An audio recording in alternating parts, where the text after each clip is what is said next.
next few minutes. But I want to welcome everybody to the second of our general education webinars hosted by the Tennessee Higher Education Commission.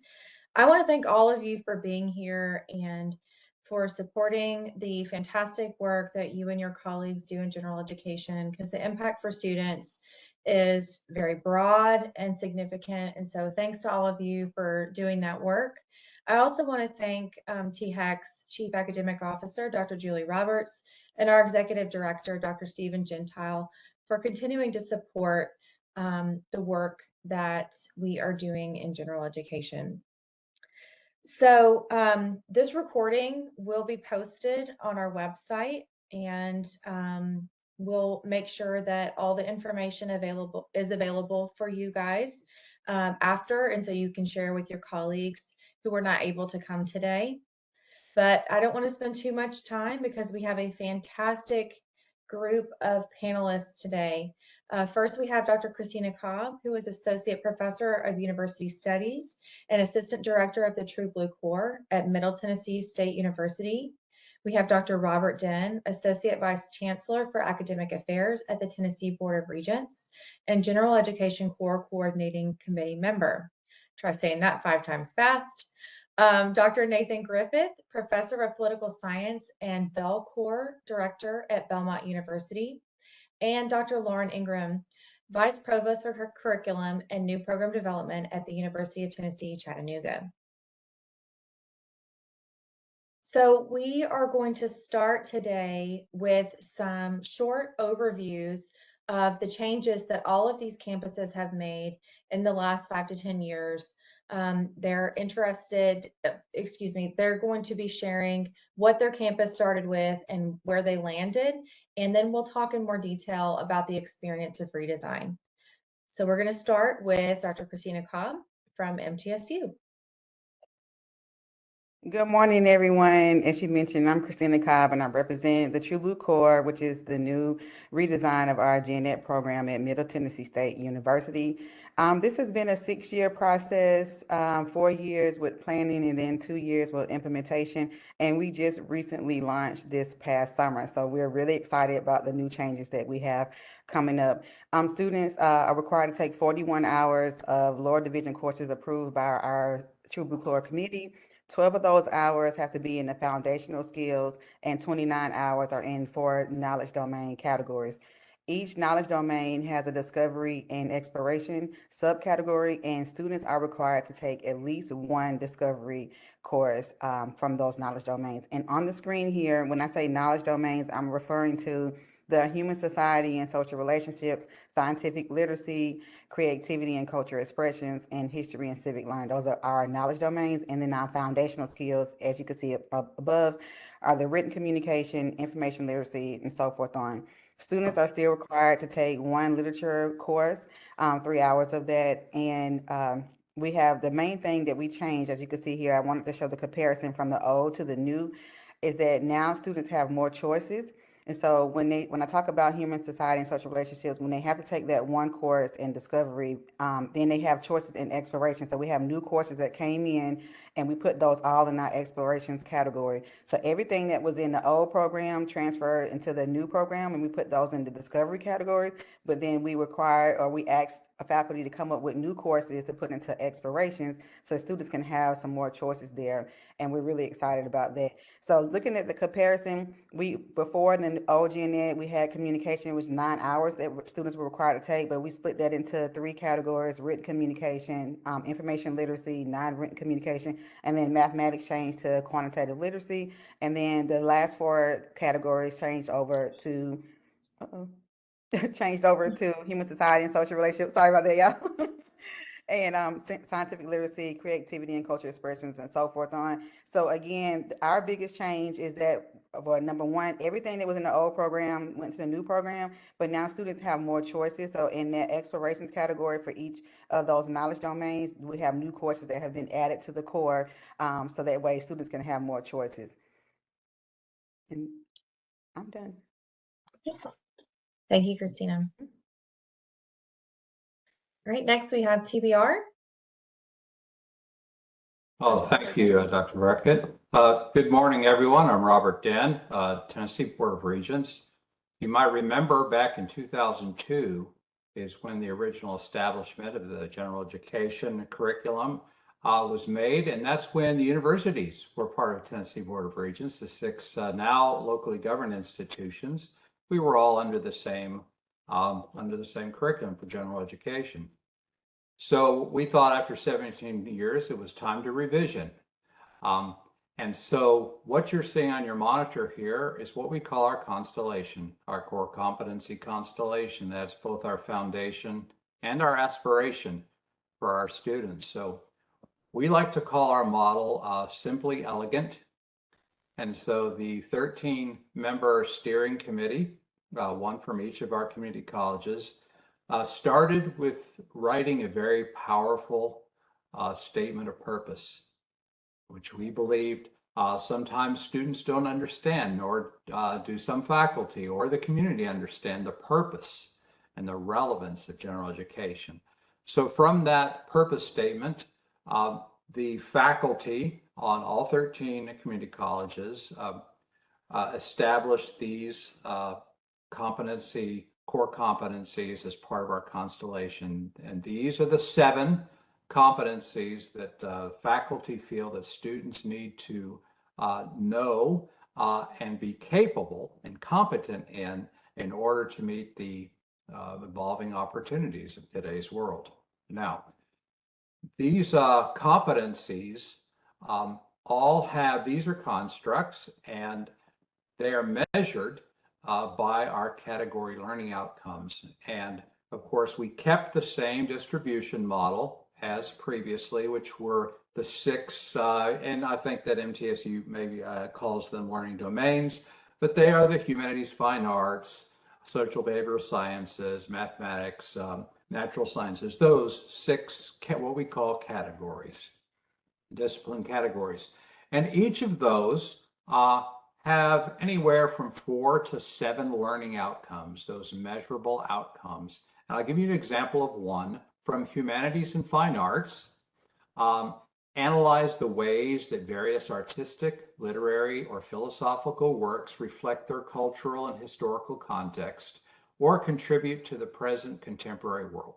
So that is a learning outcome from humanity and fine arts, and they point to, that learning outcome points to 4 of these competencies. They align to communication, critical thinking, creative and artistic expression, and ethical reasoning. So each of the learning outcomes has at least one, sometimes up to 4 or 5 of the competencies to which they align. And we have those learning outcomes for each of the 6 discipline categories. And that's the basic model right now, and I'm sure we'll have an opportunity to talk about how we got there later on in the seminar. Thank you. Thanks so much, Dr. Den. All right, next up we have Dr. Nathan Griffith from Belmont. Good morning, and thank you, Dr. Brackett. I'm Dr. Griffith. Excuse me. Our changes that we made most recently weren't all that large or thorough. That is, we simply cleaned up some things, largely in terms of presentation, made it a little easier to see things. So, yeah, and it's even hard. I guess part of the problem is it's even hard. I was trying to think of find a good visual in the catalog to show the complication of it in the previous iteration, and it would have taken 3 slides just to get the picture of what the various things looked like. There were a lot of asterisks, a lot of, so part of what we did was much redesign, sort of decluttering, and it made clear that excuse me. So the signature courses, we have a first-year seminar, interdisciplinary learning communities, junior cornerstone seminar, and a senior capstone. And then the foundations, they called it, the human experience A, human experience B. I never even counted that verbiage, and I've been here for 20 years. But that was what was in the catalog. But the foundations then is, one course in each of the distributional areas, but it made clear that there's 38 hours that everyone has, regardless of degree type. And then depending on the degree type, there are some additional requirements in some of the distributional areas. So that was basically sort of making that a clearer structure, where it was easier to see who was doing, who was required what was required of everyone, and then what varied according to degree type, and that it varied according to degree type. Yeah, the designation requirements we had on the side, they're like the global studies, experiential learning, were designations that classes carried, and we discovered that enough classes between the general education and the majors carried enough of those things that students, you didn't have to have any intention to meet those. You could basically fall out of bed in the morning and you would have met those things, because classes you're required to take anyway were carrying those designations. So that was one of the things that we got rid of, because I mean, it's great to find out that we were doing all these wonderful things, but we didn't need to have that in the catalog and have people trying to figure out and puzzle through it when it was happening basically automatically. So I think that's about all I've got to report. Okay. Thank you. And last but not least, we have Dr. Lauren Ingram.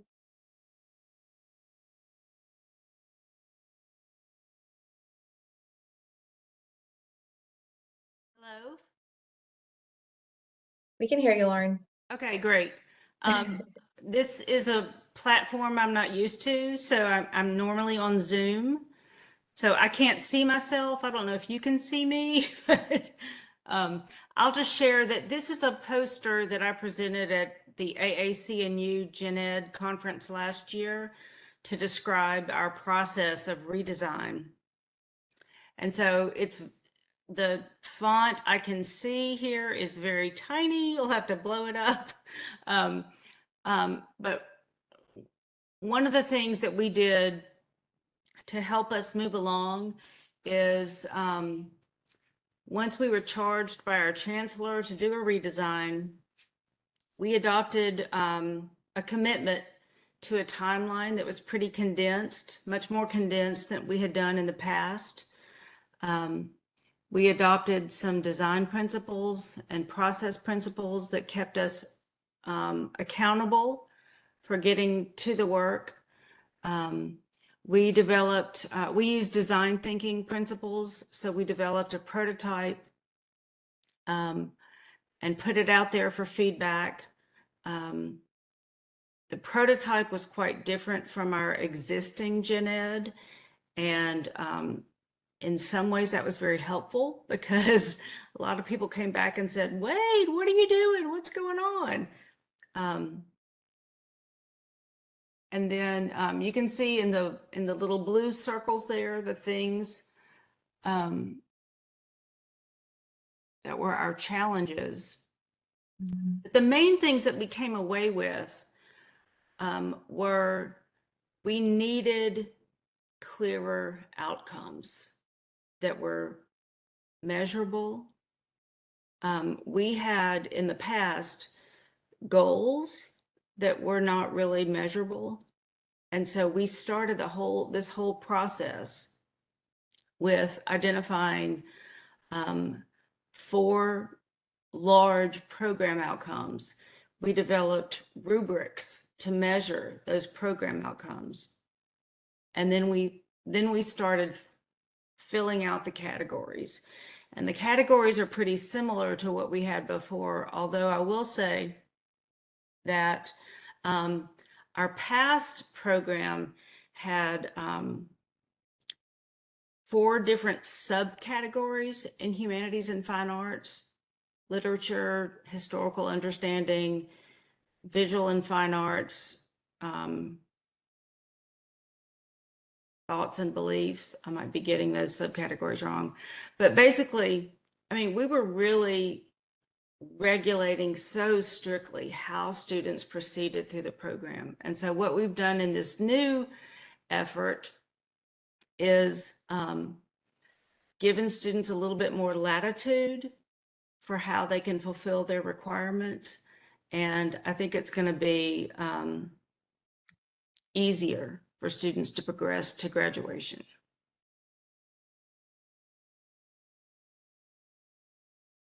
Thank you. All right.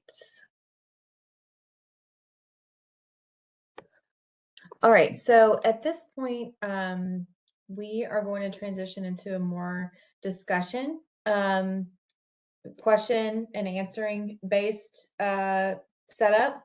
And my goal here is that we've just learned about 4 successful redesigns. And I think it's important to remember that redesign takes time. It's complicated, and you really have to get lots of different groups of people on board. And so we have some great experts here in Tennessee who are able to speak with very practical advice for any of you who are interested in pursuing redesign or currently in a redesign, or just want to think about how you can adjust your gen ed curriculum to be more flexible or more inclusive of various disciplines. I think they can all speak to these things. And so the first questions I want to throw out to our panelists is, what do you think was the biggest payoff? And what do you think was the hardest challenge in terms of redesigning and implementing your general education curriculum?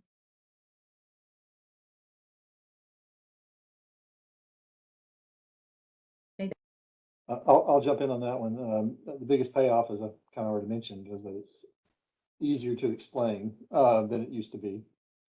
I'd like to say it's easier to understand, but I think most people don't understand it to start with, but it's easier at least to explain it. The biggest payoff was supposed to be, and I like what Lauren highlighted there about the flexibility for students. That we removed 6 hours, at least 6 hours, in some cases more like 9 hours from the general education core, with the idea that it would enable students to double major more. That quickly got absorbed in the majors, and so they're not any more flexible. They don't have any more flexibility than they did before. They get locked into and siloed into majors. And it's one of the things we see is that broader skills are what employers need and are looking for. The hardest challenge for us was essentially that it was top down. I love the process that Robert and Lauren described. That would, I think, have produced probably a better outcome. I mean, it's not a bad outcome as it is, but the hardest challenge was, since we had a different management style several years ago than we do now, different managers than we had several years ago. And so that the hardest challenge was getting people to adapt to that top-down implementation of it. Thank you, Lauren. Yeah, can I jump in here? I will also say we did this at the same time we were preparing for our 10-year SAC COC reaffirmation. And so one of the things that we built into this whole process was how are we going to move forward with assessing our gen ed? And so we built a 10-year schedule. It's already in place. We know what we're going to assess every year for the next 10 years. And we didn't have that before. And so I think that's going to be very helpful to our campus going forward. I want to jump in here too to talk about one of our biggest payoffs. As I mentioned, we just recently launched, but we're hoping that because we kept everything from the old program and transferred it to the new program, we're hoping that it's going to be extremely easy for our transfer students. So we didn't want it to be anything complicated and say, oh, we can't count this, we don't count this anymore, but we kept everything that was in the old program and put it in the new program. So we're hoping it's going to be a very easy transition for our transfer students.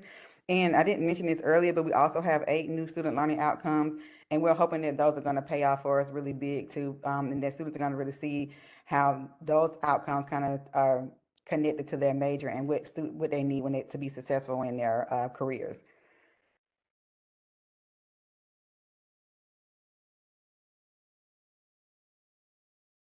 Okay, did you want me just to jump right in, or wait, she would call on me? Okay, thank you.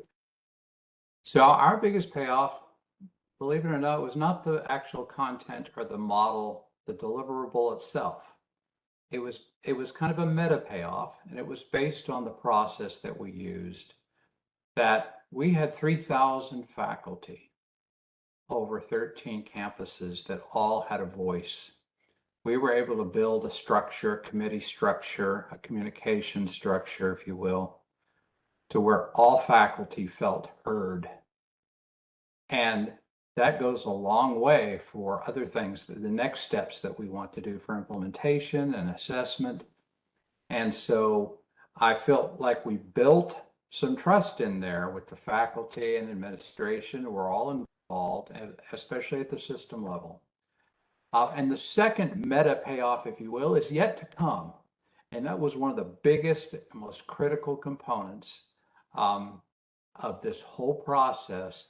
And we hope that it comes, that payoff starts next semester when we elevate the conversation about the importance and holistic nature and the relevance to students in their personal and professional lives.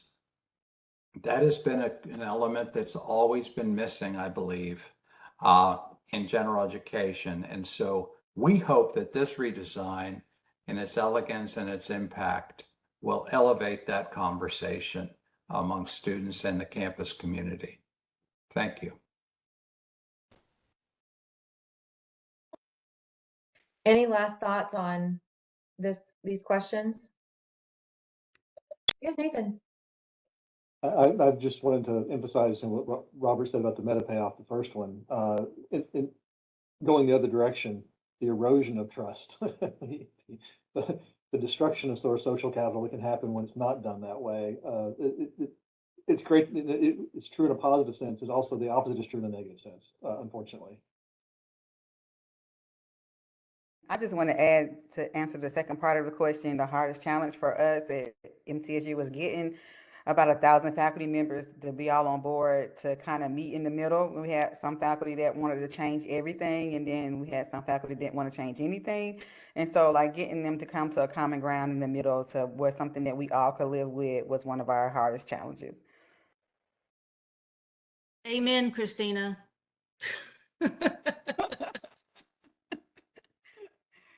Yeah, it's truly a Herculean task to get so many people on the same page and interested and willing to think about change.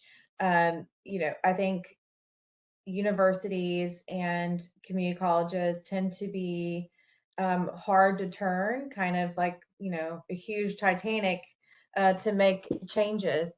And so the fact that all of you were able to accomplish that, I think is a huge, wonderful. So let's move to our next questions. What was one thing that you would do differently? Or if there's anything that you want to share, any advice that you wish you had known at the outset of your redesign. And I can see Robert is ready to jump right in. Well, thank you, Katie. So I'm hesitant to say that we'd like to go back and do anything differently because we're very proud and pleased of the accomplishment I don't think if we had changed much, we wouldn't have gotten to the place and gotten through the struggle. The accomplishment was in the struggle. But one thing I would have liked to have had the opportunity to do in addition to was because this was led at the facilitator was at the system office. That was myself facilitating all this. I didn't get a vote. So let me first of all say that. And I started every meeting with, I don't get a vote. I was merely there to facilitate communication. But it was very difficult because we were a 13 campus system, college system, to work with students. I wish there had been a way, a mechanism where we could get more student involvement at the front end. But of course, we started our redesign right before COVID, the pandemic, and that 18 months was very difficult. And then some of our campus steering committee members tried to engage with SGA, with the SGA on our campuses.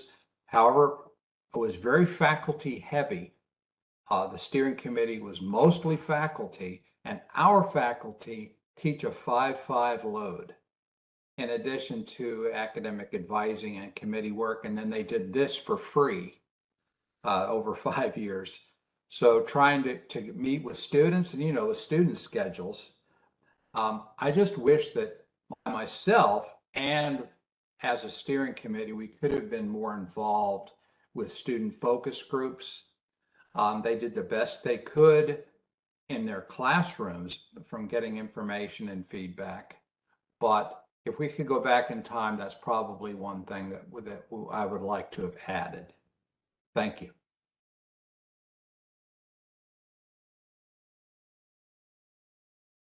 Yeah, if I could just echo what Robert said, we tried very hard to engage students in this process, and it was really difficult. We did all of this work in the long, dark days of the pandemic.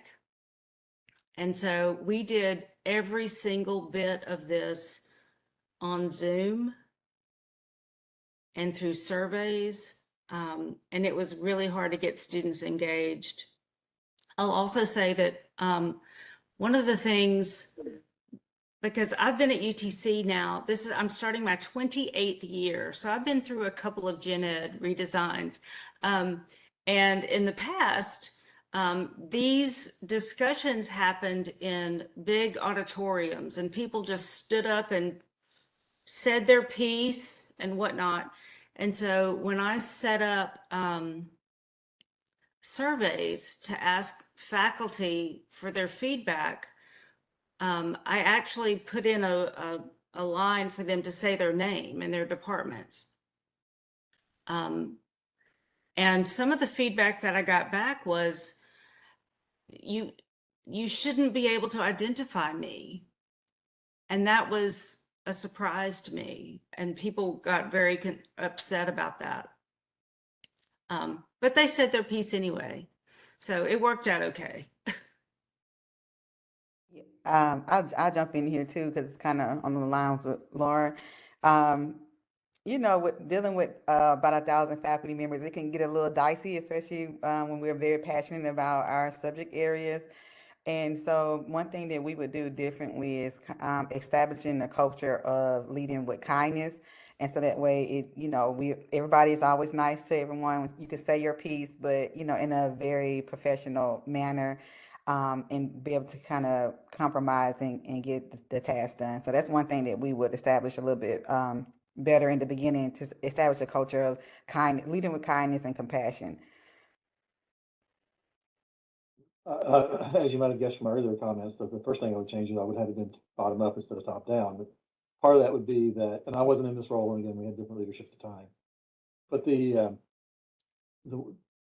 I think one of the good things about that would have been, well, two good things that I think would have come of that. One of which is one of the biggest challenges I'm sure everyone here knows, and Robert mentioned this earlier, is it's easy even for faculty who teach in general education to forget why it's important. It's certainly easy for faculty who don't, and students, don't understand why it's important either.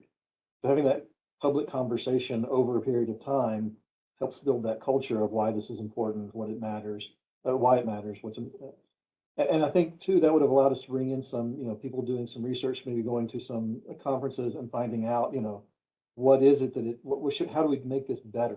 Not just how do we make it smaller, but how do we make it better?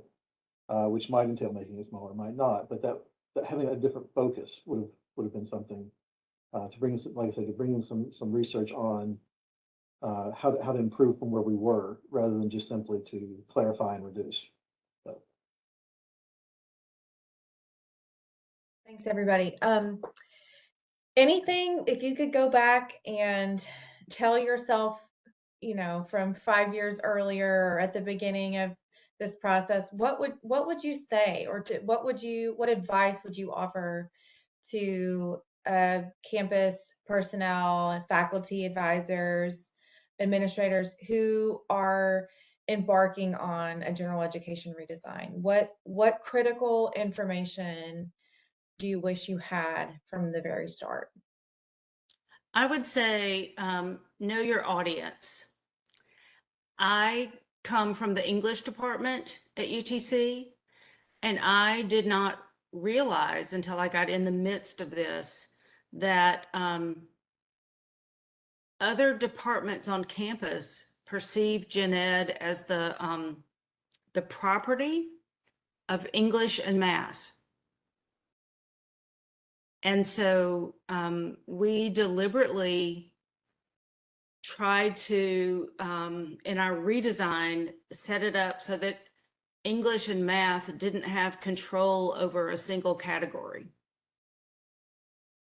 And so we tried to invite other departments in who typically or historically had not been participating in gen ed. So for example, we changed our math, strictly math category to quantitative reasoning. And so that allowed us to invite in some business courses, for example, personal finance, so that people,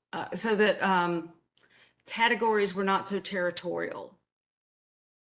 And our hope is that as we go forward, that's going to keep people more engaged with general education, who historically had felt sort of locked out of it.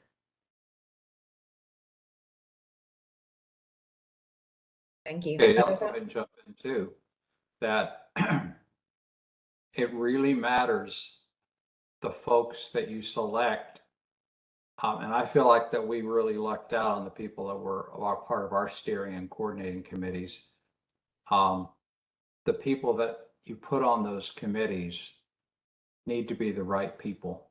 And when I say the right people, people that have, of course, a respect for the faculty community, that are willing to listen and represent the faculty and their departments and on their campus. And the 13 members of the steering committee that we had for the TBR core redesign were phenomenal. I mean, we had hundreds and hundreds of meetings over 5 years, and it got very animated because they, faculty are passionate about student learning and about outcomes and about their discipline, but it was always collegial. It was an academic exercise, as it should be. And so I don't know if it was luck or fate or what that we got those 13, because most, if not all of them, stayed with us for the entire 5 years up till now. And so we are very lucky. So advice to those of you who are starting, be very intentional about who you'd like to be leaders on the committee. And I'm not just saying that because I know that hopefully all of them are on this webinar. Thanks, guys. Great point, Robert. If I had to leave one piece of advice, I would say to remember your why. It's kind of, sometimes we kind of forget that it's all about the students, like it's going to pay off for the students at the end of the day. And we kind of get caught up in, well, this is my subject area and this should be in gen ed, this shouldn't be in gen ed. But at the end of the day, it's about the students and what we need them to learn to be successful in their careers when they graduate. So I would say remember your why and be intentional about making those connections and what you put into your programs.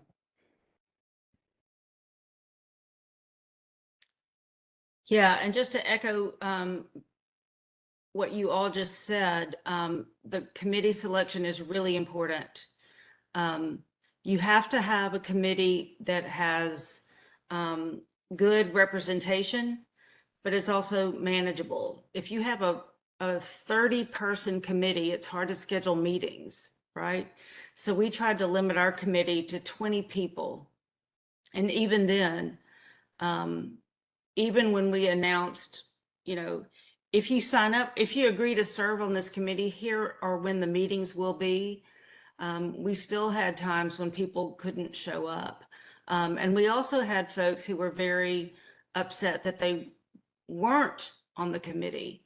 But it's really hard to manage a 40-person committee, so we didn't do that.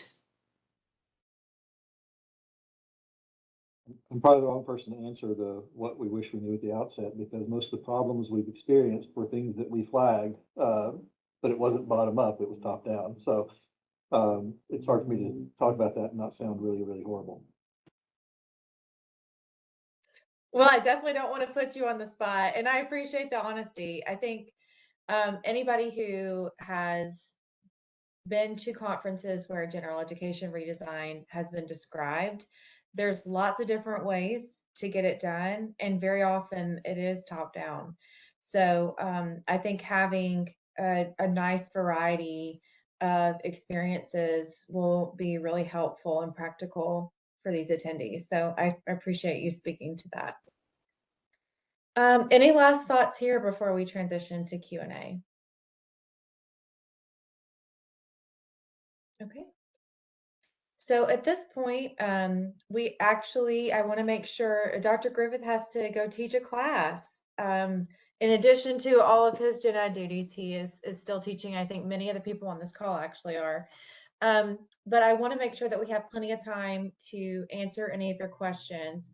And I see two that are already in the chat. If you want to start popping questions in the chat, I'll try to keep up with those. One is from Lori Stallings about financial considerations for different departments. How did financial considerations for different departments play into this process for all of you? I know this can be a little dicey, but I wondered if you could all speak to that a little bit. So one of the things that we ended up talking about that folks were concerned about was if you cut a particular category, right? Any faculty who are staffing that category might be in jeopardy of losing some work. And people were trying to be very protective of their faculty. And so I appreciated that. But it's, this is something that evolves over time. And so we did not change our categories very much. And I don't think anybody's going to lose their jobs because of lack of students based on this redesign.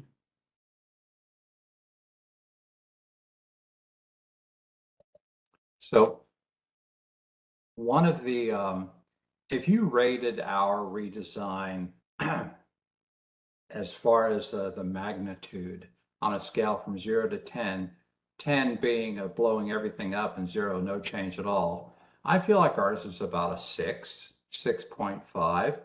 One of the things that we did evaluate is that distribution model, which I think Lauren was talking about. You know, we have a distribution model where students have to have 9 hours of communication and 6 hours of social behavioral sciences. So one of the models that was up for discussion, and Katie, you might remember this, last year's transfer in our general education convening, we were in the throes of debating a new distribution model, which would basically take some of the required hours from some of those categories and put them into a more flexible, what we call dynamic model, so that students who are STEM majors might want to take another STEM related course, math or natural science, in lieu of history, of 6 hours of history, and only take the 3 hours of mandatory history. Well, as you can imagine, some of the faculty and staff in some of those perceived, I guess, less popular disciplines or categories were concerned that they would lose, that 10,000 students would elect to not take the second history course, for instance.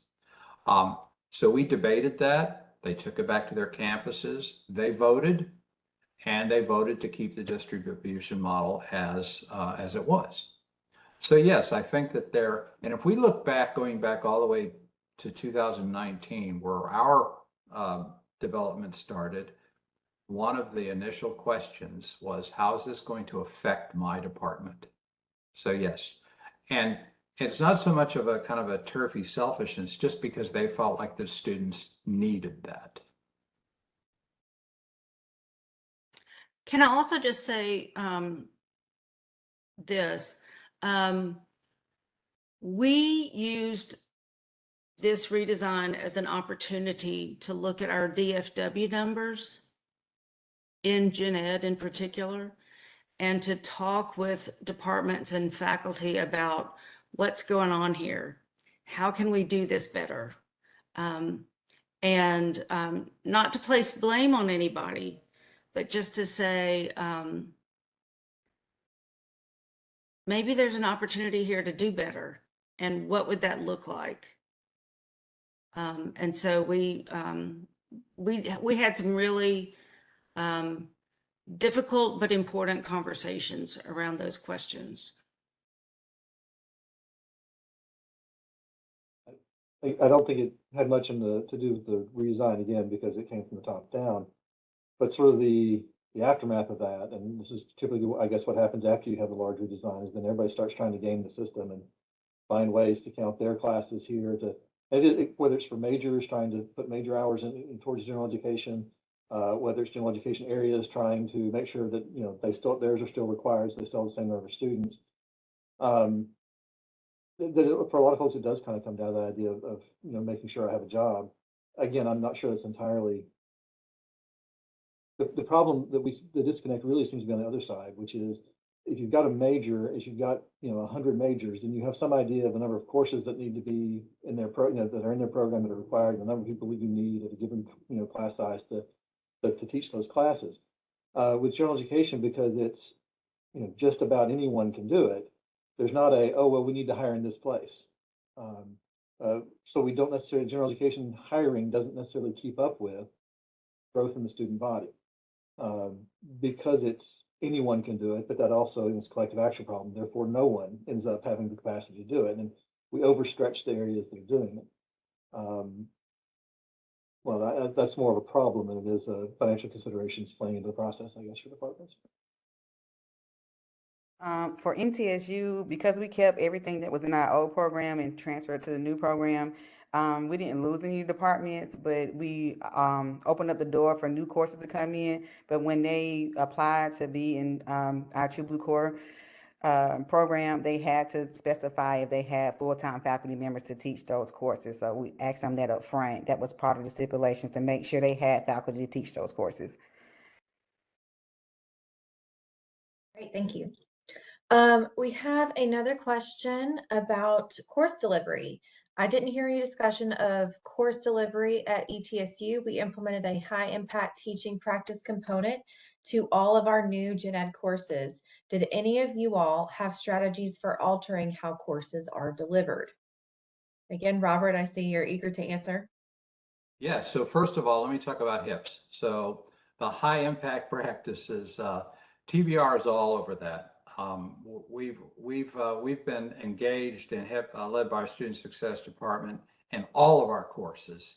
Very successful. We have data, loads of data showing the impact, positive impact that HIPs have had just in general for all courses. Now, for general education core courses specifically, our CBE department, competency-based education, have built models with faculty, competency-based models for about 60, I believe, of our 180 so existing core courses.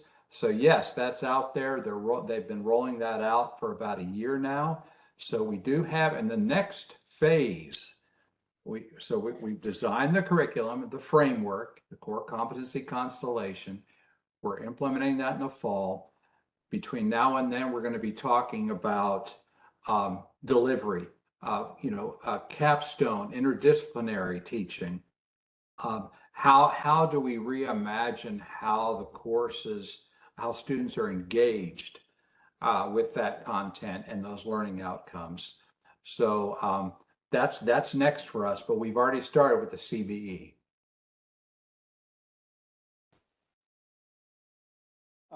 That wasn't part of this redesign. It was much more limited, right? But in 2003, 2004, the high impact teaching practices were the research around which they redesigned the core, the first year seminar, the interdisciplinary learning communities, which were originally called linked cohorts. So it's like a team taught kind of class, not quite, but yeah, but still. The junior cornerstone seminar was supposed to have been about problem-based learning and the reflection in the senior capstone course. That's really one of the regrets is that, I mean, we should have taken that last opportunity, and maybe if we'd done it bottom up, we would have, to assess. Some of those have worked well, some of those have not worked the way they were intended or have kind of, lost their way.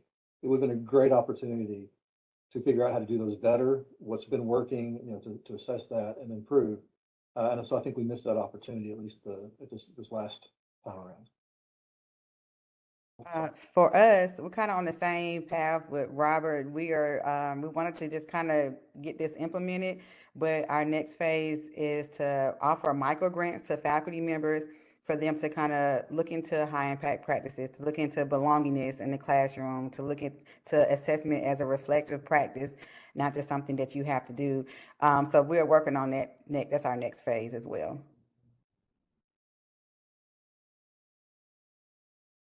Of course, Katie, we're also trying, as you know, in partnership with you all, trying to merge our OER work, our open educational practices, with our core program. Yes, thanks everyone to speaking to that question. We have another one. I would like to hear about how the Gen Ed is going to dovetail with the idea of workforce changes that include AI and machine learning. The UTK College of Emerging and Collaborative Studies has started this. What might this look like for all of us as a system?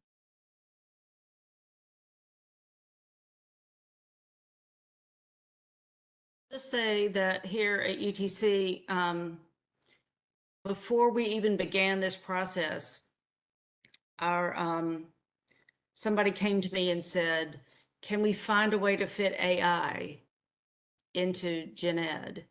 And that was really tough. But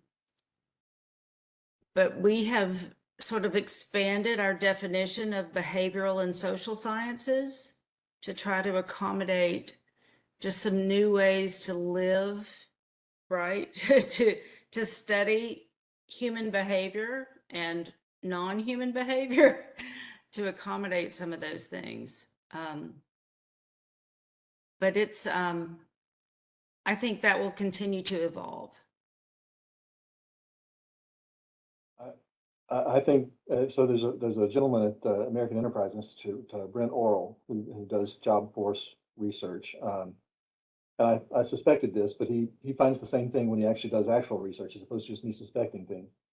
That what employers are looking for is the things that we get from a traditional liberal arts education, sort of the wisdom of how to use those tools is one of the things that the liberal arts and the general education could be focusing on, sort of the knowing your purpose, knowing, the ethics of using them, those sorts of questions, because our technological abilities sometimes outstrip our abilities to ask the right questions about how, when, and why to use them.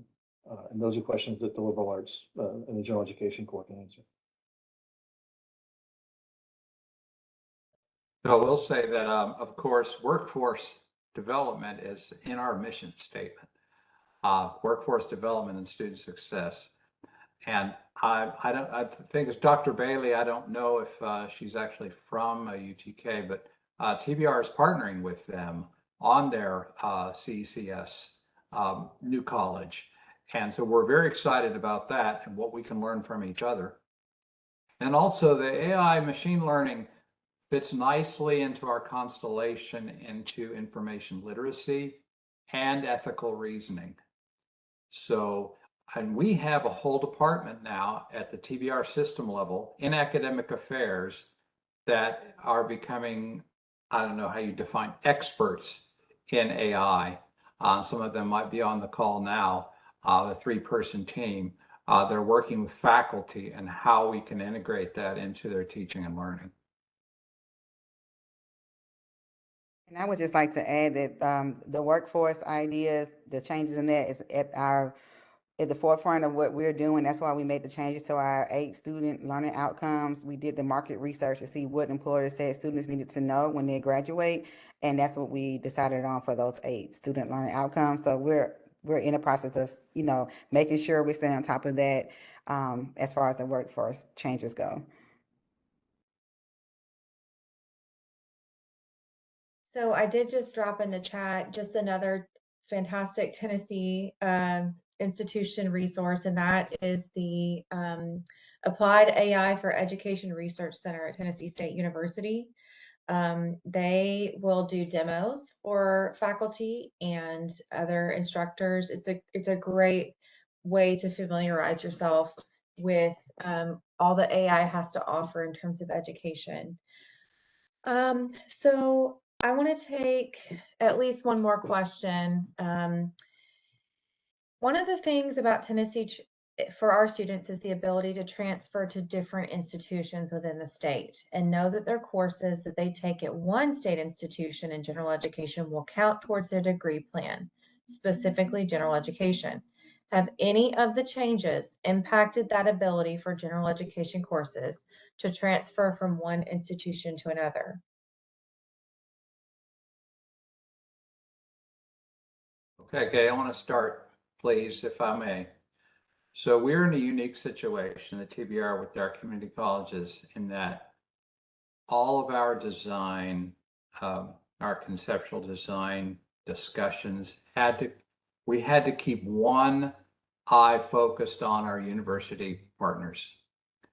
We couldn't do anything that was going to jeopardize the transfer of our degrees to our university, our sister university partners. And so that might be a little bit of different thinking than what the four-year colleges and universities had to be doing.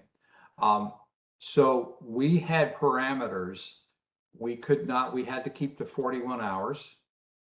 We had to always be keeping abreast about what MTSU and UTC, UTK had previously done to ensure that our students would still get to the full 41 credit as a block, as a general education block.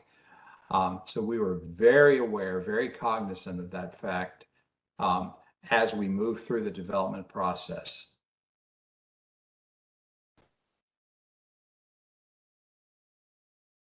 And I'll just say, as a four-year institution, during our redesign, we were trying to think about how can we be more welcoming to transfer students.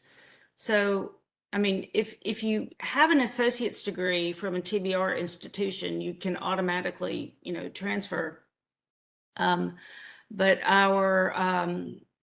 we expanded what historically had just been our writing category to writing and communication. So students can bring in a writing course and a public speaking course. And, public speaking is a requirement for the TBR schools. So we were hoping that even if you didn't have a completed associate's degree, that would be a course that you could bring in and we could give you credit for it. So we were trying to be more open. So just to echo what Lauren just said, same thing with MTSU. If you come with an associate's degree from a TBR school, then that does count towards your GNA requirements. But as I mentioned earlier, we kept everything from the old program and transferred to the new program. So we wanted to do that to make sure that the transfer process was going to be easy for our students. We wanted it to be as seamless as possible. So everything that counted before still counts now. And also one more thing, Kay, because we did not change the distribution model requirements as discussed earlier.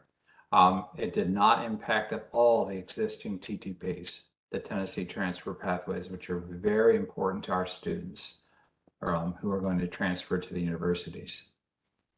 And one thing that several years ago, Susan Meyershirt from MTSU is not on the call, I believe today.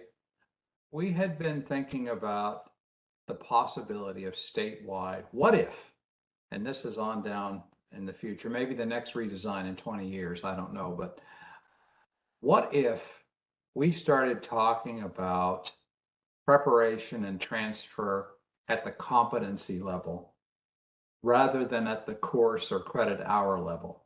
Like, for instance, we have the 7 core competencies at TBR. We're going to find a way, we're hopefully going to discuss part of that and the student's comprehensive learner record, transcripted as completed and competent in these areas. What if a student who showed competency in the constellation, stars, if you will, what if that were enough to come in, no matter what courses they took, and to say that they could come in as juniors at the university? Again, that's very aspirational, but at least it would be a good thing to start the discussion. Well, and to that point, Robert, if for the people on this call, if you're just getting started on this, one of the things that I would recommend is having your registrar on your committee and student affairs folks as well as faculty, because they can speak to the different ways that students are meeting competencies, even if you're not calling them requirements yet. It's just a fruitful way to think about how our students are learning in these different avenues.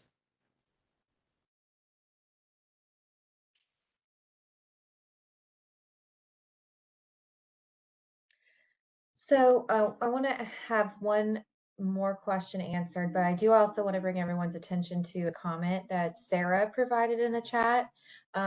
She's inviting any of you to reach out to the CBE Core project that has been integrating AI into course development and student learning. And there's an email address there, another fantastic resource for anybody who is thinking about how to use AI to enhance what they're currently doing in the classroom. So last question, we've kind of talked about this tangentially. How is the new Gen Ed Core preparing students for the workforce after graduation? Are there career readiness components in the new Gen Ed at your institutions?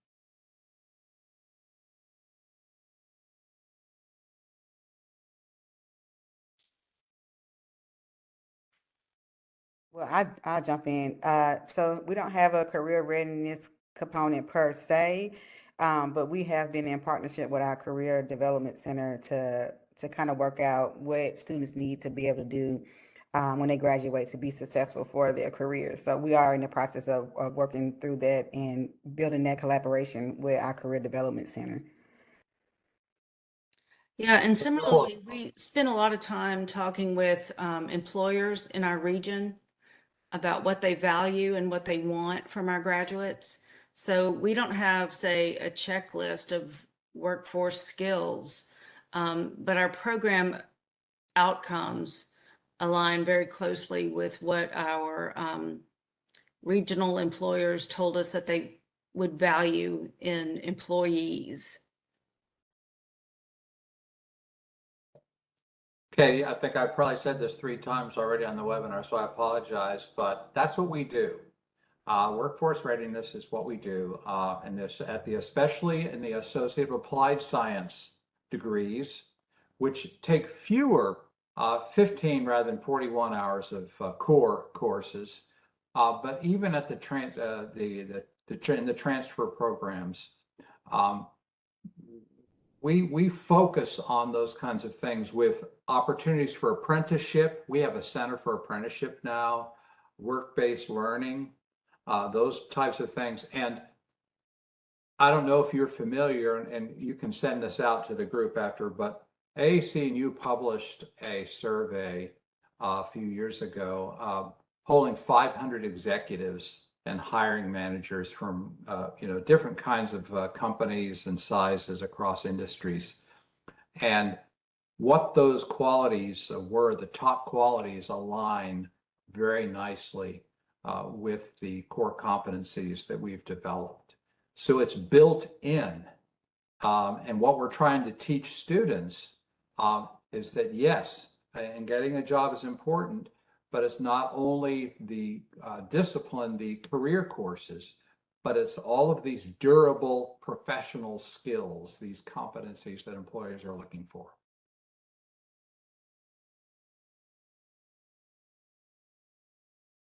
Yeah, those AAC and U employer surveys are incredible. And it's very interesting to see change over time and what the top demands are from employers.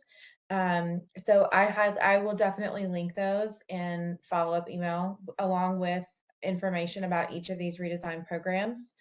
Those are a really great starting point. If you don't have regional employer data, which is also really, really helpful, it's a good starting point for thinking about how to reframe your general education as developing a skill set that's transferable to multiple careers.